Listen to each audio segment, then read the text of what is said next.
Es tieši cenšos parādīt, cik ar fiziskām aktivitātēm mēs to medicīnu varam kādreiz varbūt neaizvietot, bet ļoti, ļoti papildināt. Atbildība un tas atsīgums ir treneru rokās. Tad es mēģinu rādīt tās situācijas, kur trenerim būtu jābūt vērīgam, atsīgam un jāsaprot, ka šeit man ir jāprasa padoms medicīnas virzienā. Šodien pat 2 pie manis uz slodzes testu bija tādai, ka viņu treneris, mūsu absolvents, pateica, ka bez slodzes testu un kardiogrammas es jūs netrenēšu. Es nezinu, kas jums tur iekšā. Esiet sveicināti! 3 lietas, kas manā zāļu skapītī. Sporta tērps, bumba un ūdens. Nedaudz izjaucu šo dziesmu, kas ir ļoti slavena, bet šodienas tematika sporta medicīna. Lailu Šāds, ka pasniedzēji ir šodien ciemos. Es sveicināti. Labdien! Par to zāļu skapīti. Sporta medicīna, tā ir pareizā asociācija, ka tas ir kaut kas ar zāļu skapīti. Vai tomēr tā ir vairāk zinātne, kas stāv pirms vēl mēs nonākam pie zāļu skapīša? Mums tagad par šo jautājumu 25 minūtēs jāiekļaujas. Ja? Droši vien jau visa apvienojums. Bez zinātnes mūsdienās tā attīstība gandrīz vai nav iespējama, bet kā man viens kolēģis no Latvijas Olimpiskās vienības saka, doktors, kāda tur zinātne? Ja man olimpieši skrien un met ātrāk, tad man nevajag nekādu zinātni. Tā kā droši vien tā atbilde ir tur kaut kur visur pa vidu. Jā, ir gan tā zāļu skapīša daļa, gan arī zinātne. Labi, bet jaunam trenerim pieminot vārdu sporta medicīnu, viņš tā kā vairāk pagriež muguru iet citā virzienā, kur viņam tā kā saprotamāks tēmas ir, vai tas nosaukums jau pats par sevi nebiedē, vai tomēr ir nedaudz tā kā pirmās lekcijas ir tā kā jāparāda, bet tas ir kaut kas tik foršs un interesants un plašs, vai tā medicīna vārds nedaudz tā kā nenobiedē?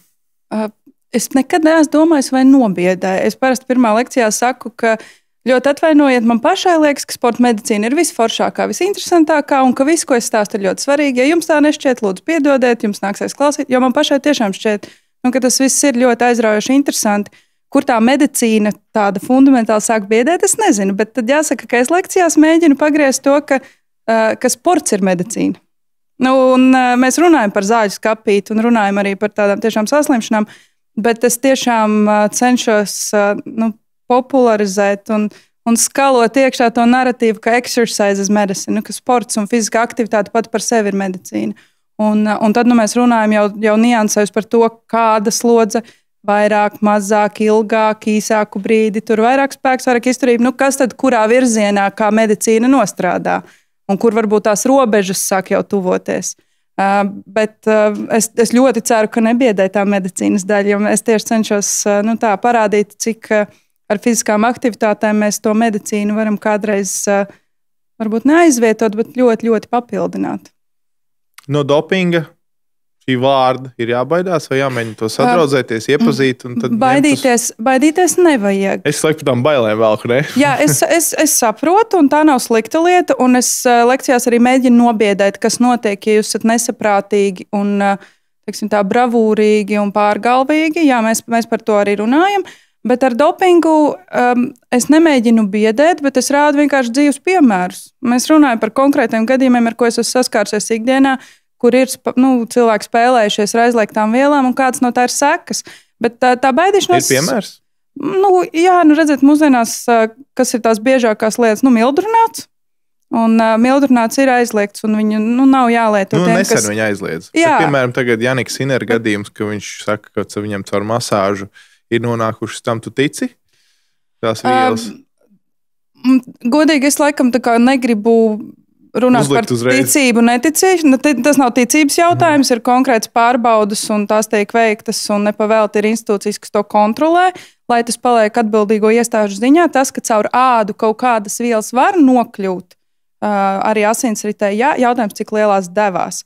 Jo, starp citu, mēs runājam arī par ļoti karsto kartupeli, kas ir transgender athletes, par dzimumu maiņu un sportu šajā jautājumā. Un tur ir pētījumi, ka tiešām pat testosterona saturošas ziedas var izraisīt kaut kādas izmaiņas testosterona līmenī asinīs sievietēm. Tā kā teorētiski tas ir iespējams, bet konkrēto Sinera gadījumu es, protams, neņemšos komentēt, tas lai paliek konkrēti. Bet par dopingu mēs runājam, jo pirmkārt ir nezināšana neatbrīvo no atbildības, līdz ar to mēs par to runājam, lai vienkārši šī sportisti un viņu treneri būtu informēti. un caur praktiskiem piemēriem, caur reālu dzīvi. Un tad biežākais jau ir visādi steroīdi, kas uzpeld jau projām. Un tur cilvēki kaut kā redz labumus, bet kādreiz aizmirst par ilgtermiņu tomēr riskiem veselībai, kuru, manuprāt, vienu dabisku veidu.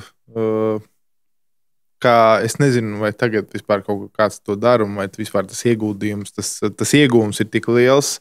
Bet agrāk jā, bijis tā, ka izrēķina pirms un cenšas radīt bērnu, lai tu esi tajā grūtniecības sākuma stadijā, jo tad sieviete arī dod ekstra. Tā ir tā legālā medicīna, to tā nosaukt. Vai to šodien vispār varbūt kāds izmanto? Redziet, viens ir tagad legāls, jā, bet tad mēs varētu jau sākt runāt par ētiskiem apsvērumiem, kas ir vēl cits lauciņš. Un tas, ka vēsturiski ir zināmas situācijas, kur grūtniecības pirmā trimestrī tika sūtīts olimpiskām spēlēm, pēc tam šīs grūtniecības pārtrauktas, tas nav nelegāli, bet tas ir absolūti neētiski. Jā, ja tu pārtrauc, tu jau pēc tam arī turpināt. Jā, bet ir vēsturiskie tie sliktie piemēri, neētiskie, protams. Jā, bet kaut kāds darbspēja uzlabojums, protams, tur ir. Jā. Pašā sākumā gan nesaku, ka ja grūtniece pēkšņi paliek ļoti miegaina, tad pirmās nedēļas tas progesterona dēļ miegainums, tad ir jāskatās, vai nav grūtniece tā sportista. Bet pēc tam, jā, darbspēja pieaugums bišķi ir. Tā ir, jā. Es pasapņoju kādreiz, domājot par dopingu, ka tiešām uztaisīt tādas, es nezinu, kā viņas nosaukt, vai Drag Olympics vai kaut kas tam līdzīgs. Ir tak jau tādas uztaisītas. Ir tas Enhanced Games taču. Kur viņas ir reāli tiešām visi cilvēki sapumpēts? Tagad viņi tur šausmīgi popularizē, kā nu taisīs Enhanced Games, bez dopinga kontrols, visi kontrolēti. Un uzraudzībā lieto. Tad keyboard ienāk stadionā. Jā. Viss trīd zemi. Bet nē, tas ir, protams, ka tur ir cilvēku veselība un tas ir pāri, bet to, ja nebūtu tādas dopinga kontrols, tad redzi, ka tur aiziet vispār traki, ko cilvēks varētu izdarīt. Vai tā medicīna nav tik... Es domāju, ka aizietu gan. Jā, jo medicīnā jau ir ļoti daudz lietas, kas šobrīd notiek un būtu likušās mums pilnīgi raķešu zinātne un zinātniskā fantastika. Kaut vai tagad tik populārie visi svaru kontrolas medikamenti. Ja? Tā ir absolūta revolūcija medicīnā, kas ir pie aptaukošanās. Un arī šie medikamenti tiek lietot vietā un nevietā jau tagad. Un es domāju, ka ja dopinga kontrola nebūtu, tad tur nāktu diezgan daudz būtisku rekordu, bet jautājums, vai riski un ieguvumi ir salāgojami. Un lielākā daļa no dopingā sarakstā iekļautajām vielām tur ir nevis tādēļ, ka viņas uzlabo sniegumu sportā, bet tādēļ, ka viņas rada riskus veselībai un rada riskus veselībai, ja viņas lieto slodzes laikā. Viss jau tā kustība sākās ar stimulantiem, amfetamīnu un tam līdzīgie. Brīnišķīgi. Vispār bremžu nav, maucam, bet tam mirst kā mūžas pēc finiša. Jā, teiksim, tas stimulanta efekts uz organismu ir graujošs. Labi. Vai, es nezinu, kā lai noformulētu to, tā aizliegto vielu saraksts, piemēram, kas ir šobrīd visā pasaulē, ir jau tur gadiem strādāts un uz to ir iets, un lai izpētītu maksimāli samazināt kaut kādas šmaukšanās lietas, bet tomēr tas valstu lielums, un ka tur ir laboratorijas, kas tiešām pēta un skatās un visu laiku ar kaut kādiem paņēmieniem visu laiku mēģina lavierēt, kā kaķis un pēles spēlējas un cenšas. Cik daudz es pētīju šajā jautājumā, ka tur visu laiku ir šajā... Tā ir tā spēle vai tomēr... Es nezinu, vai spēle, bet attīstība jau ir tāda, protams. Bet vienlaiks jau ir arī vielas, un arī pat antidopinga aģentūra, starptautiskā antidopinga aģentūra arī jau turpina šos pētījumus. Un ir arī vielas, kuras ņem nost, ja, kuras ir bijušas aizliegto vielu sarakstā, tad viņas atkal nav, tad viņas ir kaut kādā uzraudzībā.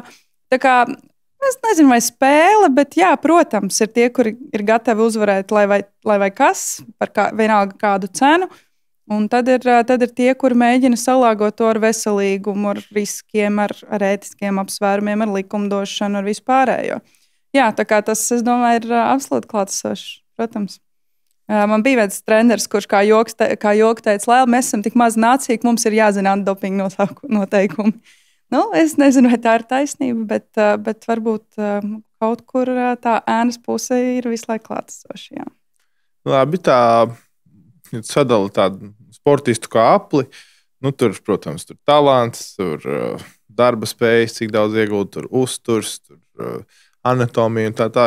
Sporta medicīna, cik tu lielā gradācijā ieliec tur procentuāli, cik daudz ir.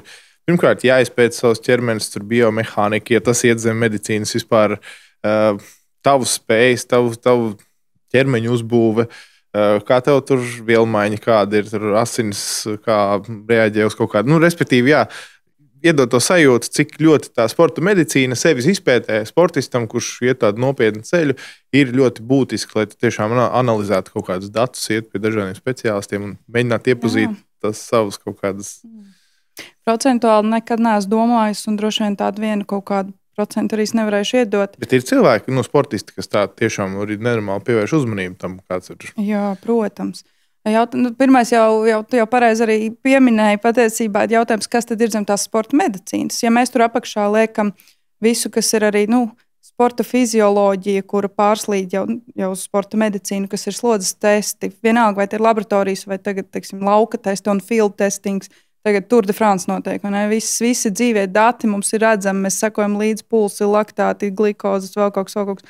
Ja tā arī ir sporta medicīna, ja treniņu, teiksim, tāds monitorings. Vai datu analītika, vai tas iet zem tā? Jā, bet pēc tam kādam tie dati ir jāinterpretē, jo savāk datus jau vienkārši patiesībā. Tur jau tā lieta, man un Rastorguju man pilnīgi citas pulsi būs, ka mēs noskriesim vienādu distanci. Tieši tā, bet jautājums tad ir, kurš pēc tam tos datus interpretē, un tur pasaulē jau dažādi ir sporta fiziologi, kur tieši tajā datu analīzē specifiski ir iedziļinājušies. Mums Latvijā kaut kā vairāk tomēr sporta ārsts ir arī tas, kas uz to iet.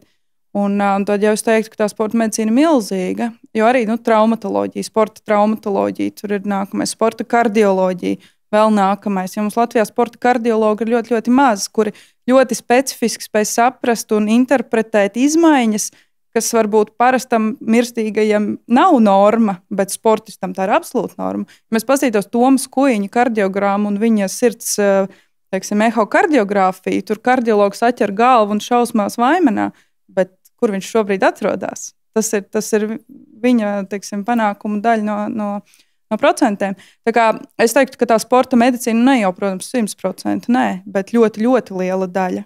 Ja mēs tur valkam apakšā traumatoloģiju, kardioloģiju, uzturu, jā, visu miega fizioloģiju, nākamais kaut kāds stresa monitorings, visas analīzes, vēl ko mēs sekojam līdzi pārslodzi. Mentālais aspekts arī iet zem sporta medicīnas. Jā, sporta psiholoģija gan es gribētu teikt, ka tas ir atsevišķs lauciņš. Tur, ja es esmu viens pats ārsts komandā, teiksim, nezinu, ar 20 hokejistiem jāstrādā. Ja es tur esmu viens pats ārsts, tad tu negribi sākt kļūt par psihologu. Itiem spēlētājiem, itiem treneriem, viņu vecākiem, ja? Bet realitātei tam ir jābūt pilnīgi atsevišķam speciālistam, kurš uz to strādā un ir uz to mācījies. Bet abas lietas ir vienādā, man liekas, svaru kausās. Medicīna un psiholoģija? Jā.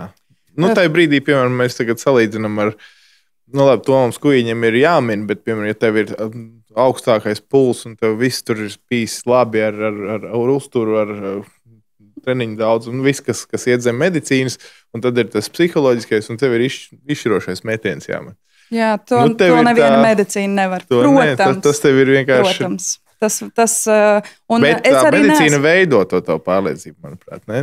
Jā, droši vien tās viss ir ļoti saistītas lietas. Tāpēc arī pasaulē runā par to starpdisciplināro, multidisciplināro sportistu komandu. Un sporta ārsts tur ir fizioterapeits. Un es uzskatu, ka tās ir arī, mēs nevaram viens otru aizvietot nekādā veidā. Es arī nevaru uzdoties par cilvēku, kas varētu fizioterapeitu darbam kaut līdzstāvēt.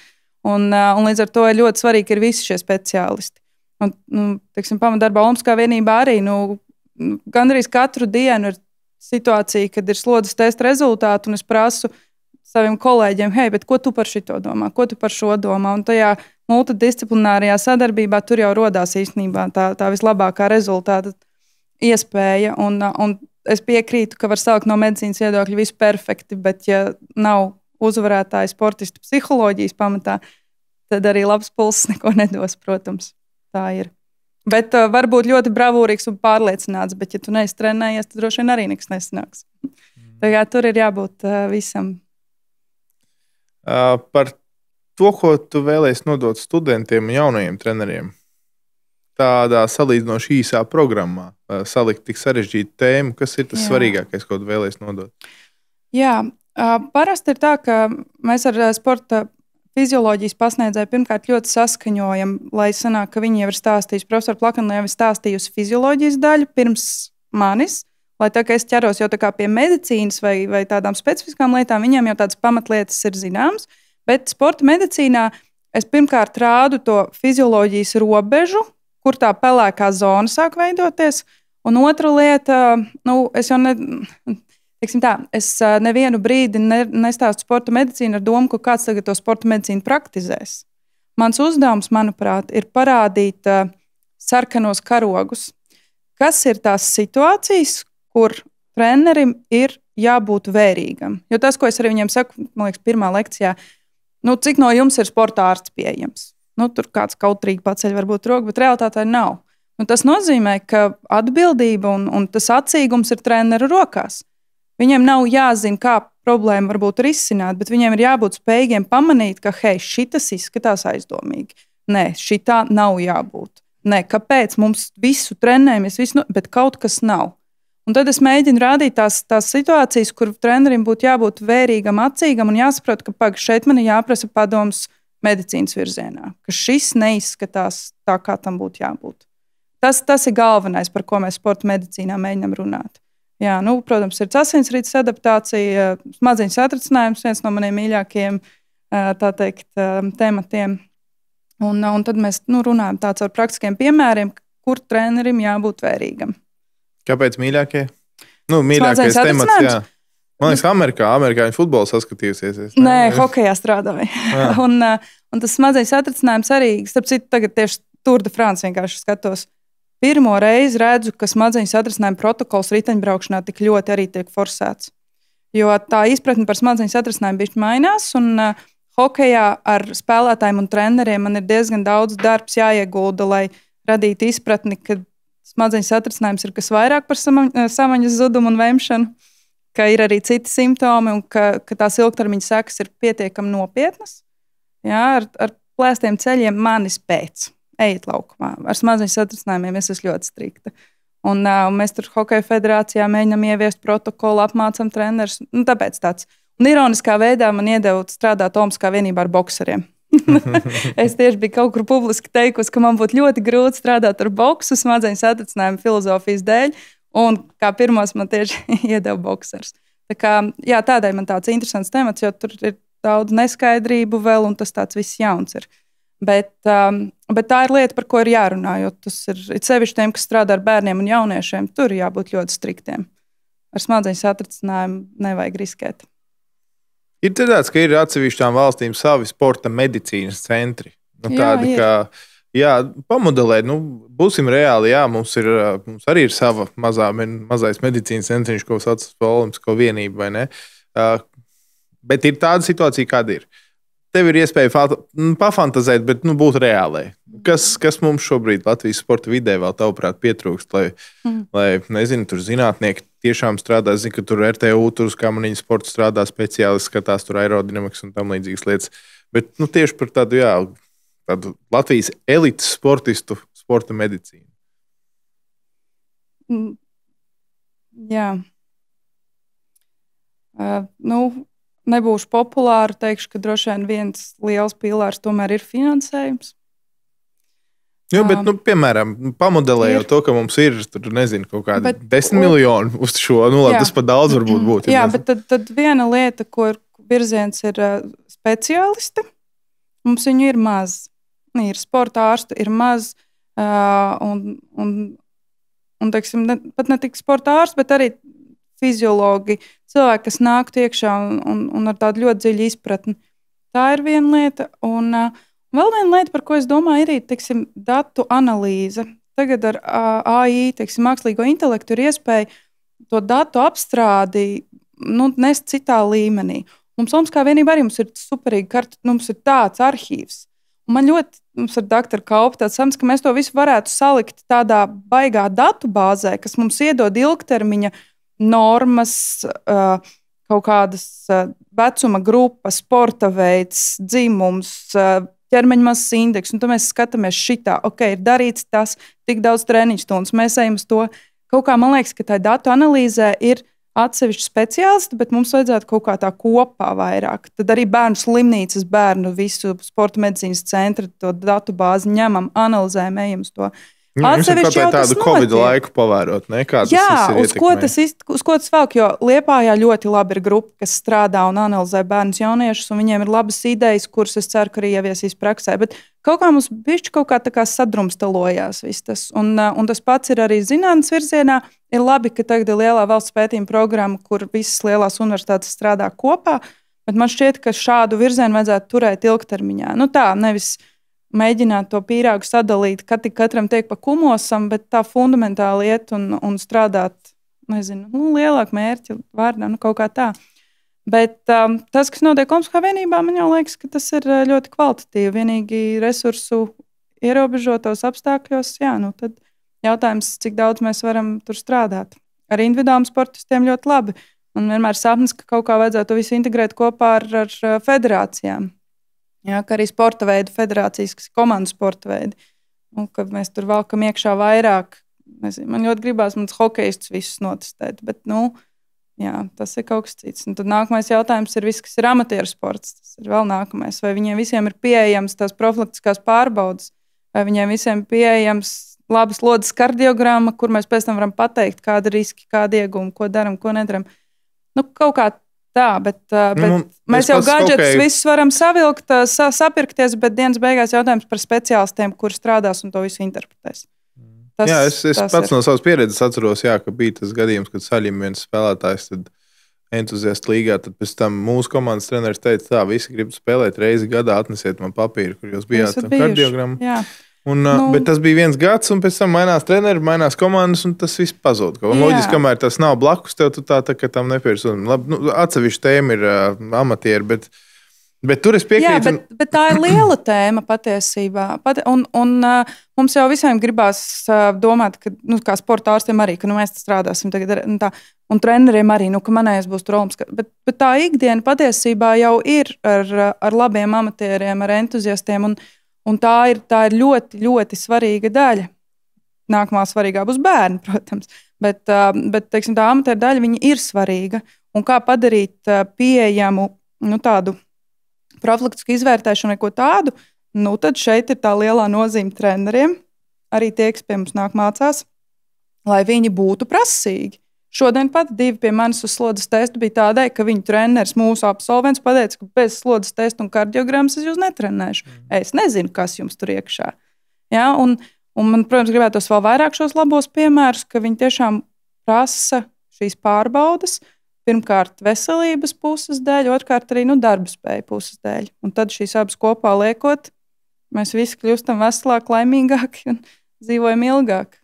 Vēl man liekas, ka mēs tā neizmantojam to mūsu mazās valsts priekšrocību, ka mēs, tas, ko es atceros hokeja čempionāta laikā, es tagad nepopularizēšu hokeju, tāpēc, ka... Vajag, man ļoti patīk hokejs. Jā, bet es atkal viņu, Es ironizēju. Jā, es sapratu domu, bet es vairāk par to fenomenu, ka mēs no 97. gada, viens ir tā līdzjūšanas tā kultūra. Otrs ir tas, ka ļoti daudzi par spīti tam milzīgiem izdevumiem un tās mammas vai tēti tur vadā. Bet tas procents ir tik maz, kas tur izsitās kaut kur. Bet tās hāles visas tur agrā rītā ir tur ģērbi. 3 stundas tur tam bērnam velta vai 4, nezinu, dienā, cik tālu jābrauc. Vīkendos turnīri, viss tas fenomens. Jā, arī tā interese ir tas, ko tu redzi, ka mēs uztaisam kaut video un uzreiz 2, 3 vairāk, lielāks skatījums skaits nekā citiem video. Tas hokejs kaut kāds ir, bet neviens uz to tad neizmanto to un nestrādā. Un tad taisa viņa bezmaksas programmu, taisa testus, nezinu, dari ko, lai, ja tev tā interese un sabiedrība tik ļoti interesējas, arī par to pašu basketbolu, tad sūtiet tur, dariet, testējiet tā tālāk. Ņemiet vērā faktu, ka mēs kā ziemeļnieki, mēs lēnāk attīstamies. Cik daudz nav stāstu, kaut vai NHL džeki, kas aizbrauc super vēlāk uz NHL. Tie visi ir fakti, kas tev liktu tādam Balinskim ar pārliecību, kāds viņam sen būtu pateicis, klausies, nebeidz karjeru vēl. Nekas nav beidzies. Nezinu, cik daudz šādu stāstu ir, ka viņam nekas te nebūs. Bet tie būtu tiešām tādi datos balstīti dati, kas tev pasaka, reku līdz tam, jums Amerikā teiks treneri, ka te nekas nebūs, bet jūs turpiniet, kā jums sapnis ir, turpiniet spēlēt, mācieties, tikmēr izmantojiet to pauzi, kur jums pasaka, ka it kā nav. Respektīvi ar šiem datiem strādāt un tādā veidā sev par labu izmantot tos datus, jo mēs jau esam maz. Līdz ar to ir daudz vieglāk to visu apkopot. Jā, Tu jau vēlreiz pateici to pašu, ko mēs ceram ar kolēģiem attīstīt arī mūsu vidē. Tieši tā šo datu apkopošanu tādā mūsdienīgākā veidā. Jā. Jo dziļi individuāli jau mēs katrs ar savu pieredzi to redzam. Ja šodien arī atnāk viens puisis uz testu un skaidrs, ka viņš ir mēs sakam, akcelerēts, attīstījies par visiem ātrāk.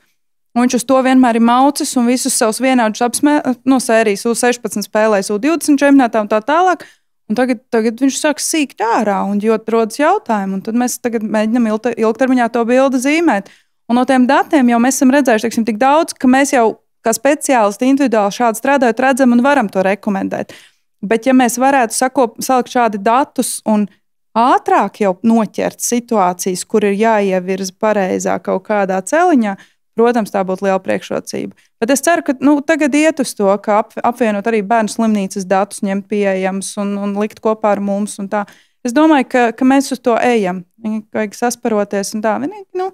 Kā daudz, kur tas ir entuziasma jautājums, vairāk nekā sistēmas jautājums. Man par to varbūt drusku žēl. Ja tu likt man fantazēt, kas būtu, tad 10 miljoni būtu labi, bet tā sistēma kaut kur arī reizēm gribās viņu tādu organizētāku. Ar skatu labākā nākotnē, ar organizētāku sistēmu, un es ceru, ka šī saruna daudziem atvēr acis, un viņi labprāt tā citādāk skatīsies, kas ir sporta medicīna. Jā, un ja ir jautājumi, lai nāk pie sporta ārstiem. Pirmā lieta, ka sporta ārsti ir, un viņi ir Latvijā pieejami, un ja ir jautājumi, nāciet, jo ir lietas tiešām ļoti specifiskas kādreiz, ka ārsts, kurš nav specifiski runājis par sportu, mācījies to un iedziļinājies sporta fizioloģijas medicīnas niansēs, viņš nespēja varbūt noķert, ka iemesls kādreiz ir tiešām slodzes izraisīts. Ja stāsta vienu, otru, trešo lietu, mēģina ārstēt to, kas patiesībā tur nav. Un tu beigās sanāk, tā kā līmē plāksteri, bet neatņem nāzi. Mēs kaut ko mēģinām ārstēt, bet tas cēlonis no slodzes puses joprojām ir eksistējošs un rezultātu nav. Tā kā, ja ir jautājumi par slodzi, galvenais nākt pie sporta ārstiem. Mums patīk savs darbs, mēs esam gatavi vienmēr iesaistīties. Prieks, ka jums patīk. Paldies par sarunu. Paldies.